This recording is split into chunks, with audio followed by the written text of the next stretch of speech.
No, they don't believe that there's going to be a war, nor do they believe that that war is not possible. There's no shift in Tehran. The belief in Tehran is that you have to prepare for war in order to prevent the Israeli regime and its Western allies from carrying out new aggression. And if they do carry out the aggression anyway, that they pay the price for it. That's the policy. They're working to defend, to strengthen their defense capabilities and to strengthen their offensive capabilities. And of course, since the Israeli regime is barbaric, since the EU, they are barbaric, since the British, the Canadians, and the Americans, these regimes are all barbaric, the Iranians know that there could be a surprise attack at any time. They'll target apartment buildings, they'll target children, they'll target families. And then Western media will say that these are precision strikes and this is an intelligence coup, but in reality, they'll be targeting ordinary people. So the Iranians are preparing themselves. And one way of preparing the country is to have a mechanism by which they can immediately tell people to be prepared in case there's some sort of attack, or if there's some other issue, an earthquake or some natural disaster. But this is something very simple. The Iranians are, it is a part of improving the country's ability to protect its citizens. But there's no new information with regards to potential war. The Iranians are assuming that there is going to be war, not because they really think there it will necessarily happen, but in order to be better prepared, they have to assume that aggression will be carried out. So it is possible that we will have war in December. It is possible that we won't have war in December. But the Iranians are going to prepare themselves as if war is tonight.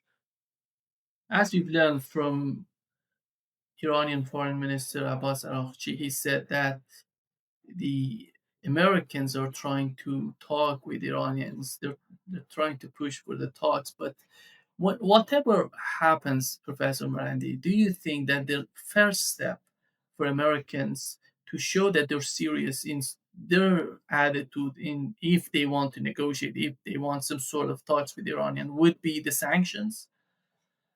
Start, removing the sanctions on Iran. What is that, the first step that would work?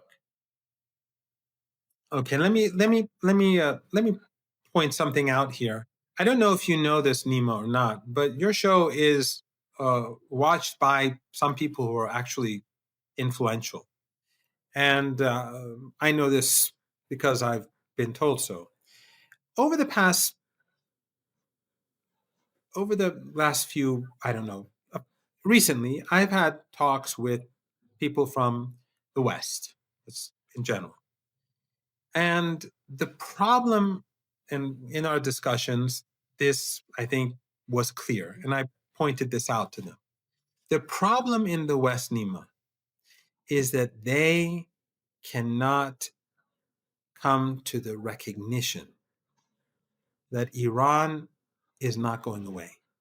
They like to believe their propaganda that Iran is a regime. When I say Western regimes, I say it because that's how they speak of Iran. So I reciprocate as an Iranian or as a critic of the West.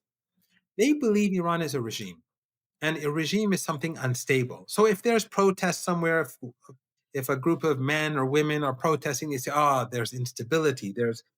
And but in the West, if you have the yellow jackets, or if you have people on the streets protesting, they never say that, "Oh, there's instability in Europe or the United States."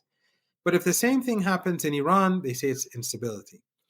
If in the West there are fights between coalition members or the opposition party and the government, they call it checks and balances and politics. In Iran, they call it a power struggle, right? So in Iran, we have politics every day. The websites, the Telegram channels, they're attacking each other on Twitter, the different factions, supporters of the administration, opponents of the administration, supporters of the, I don't know, the head of judiciary, the opponents of him, the parliament, the leader, everyone. You'll see that all the time in Iran, but they don't recognize this because they live within their bubble, where Iran is an unstable regime. And that is why when the Israeli regime attacked, they all thought that Iran is going to collapse because they believe their own nonsense. They don't understand that Iran is a very sophisticated country with checks and balances. You have public participation in politics. Iranian women are much more empowered than other parts of this region. And I would argue Iranian women are much more respected than Western women in the West. Iranian women can walk the streets of Tehran at 12 p.m. on their own, and they can be pretty sure that no one will touch them, no one will harass them. That's not something that you can say about many Western cities. We have women scientists, we have women parliamentarians, we have women academics, we have women taxi drivers, we have women pilots. But they want to see everything about Iran as abnormal and Iran being a regime. And so the regime does not have permanency. It is going to fall. So they will never think about Iran 20 years from now. They'll say 20 years from now, it'll be different. We'll wait it out. The chances that they'll be different are greater than Iran.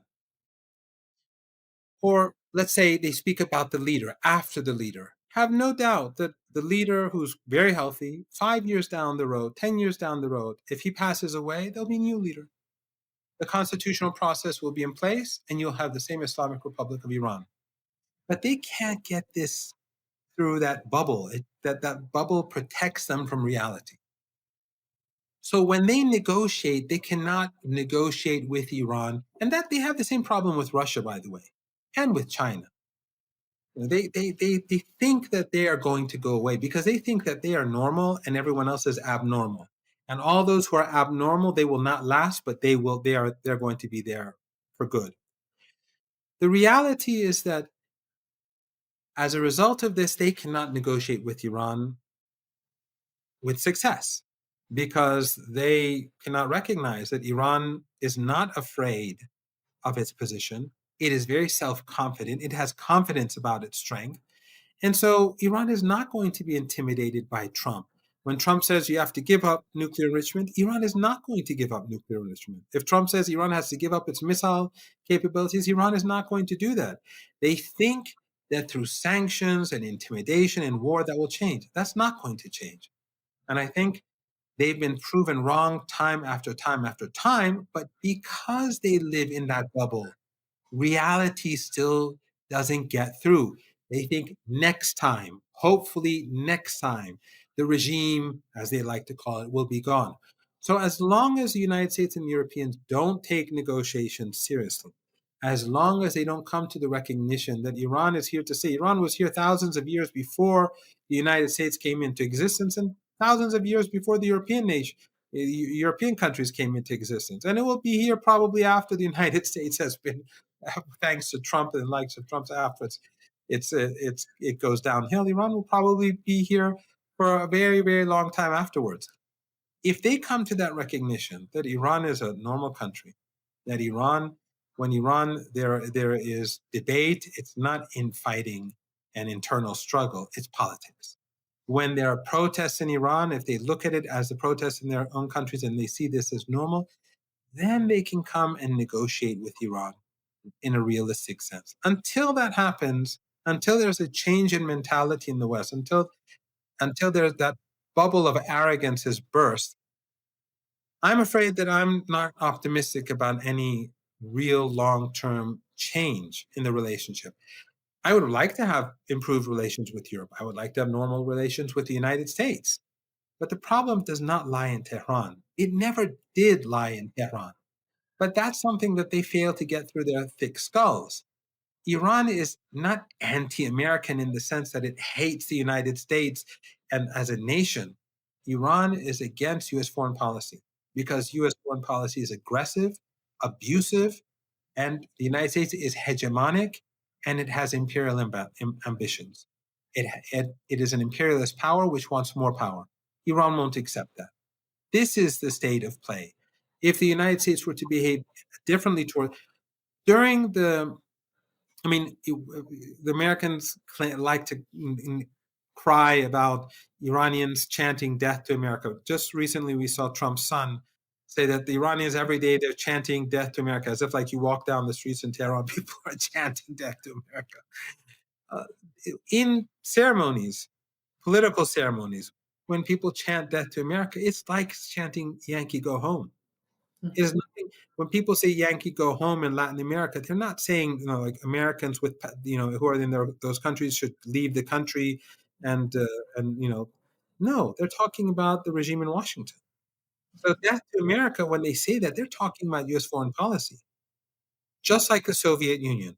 You recall, well, you're younger, but uh, in the past, the Iranians also chanted death to the Soviet Union because the Soviet Union had invaded Afghanistan and it was also supporting Saddam Hussein. After the Soviet Union changed its policy near the end, um, after Perestroika and Glasnost and Gorbachev's, that period, the relationship improved and Iranians stopped chanting slogans against the Soviet Union. And of course, then when the Soviet Union collapsed, Iran's relationship with Russia was normal. And today we see the relationship is excellent. The relationship between Iran and Russia is excellent. It's better today than it's probably ever been. So the problem with the United States, and sorry for taking so long in my response, the problem with the United States is that they cannot wrap, they cannot come to terms with reality. Whenever they come to terms with reality, they can improve the relationship. But until then, I think this is how things are going to be. The Europeans and the Americans are going to constantly try to do something, but it will not be useful or impactful. And it's not just Iran. Increasingly, their behavior towards the entire global majority is erratic, it's arrogant, and it's isolating them more than anyone else. We had Professor Marandi during the war between Iran and Israel. We had the German chancellor coming out and saying that Israel is doing our dirty job against Iran.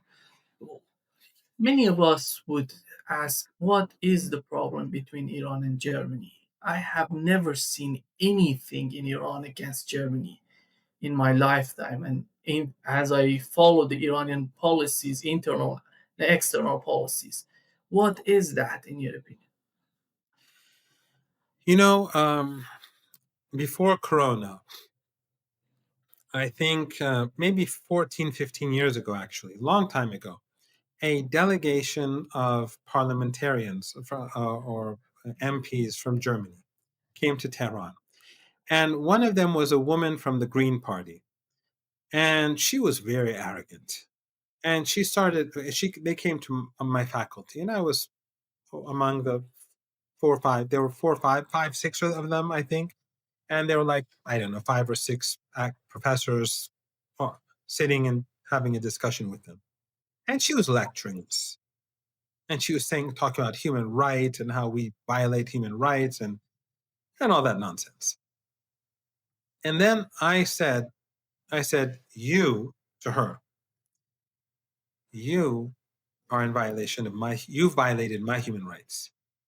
I survived two chemical attacks because of your regime. And one of my colleagues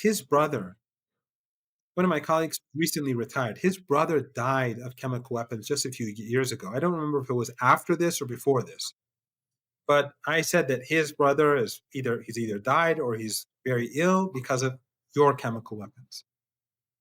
The Germans have played a very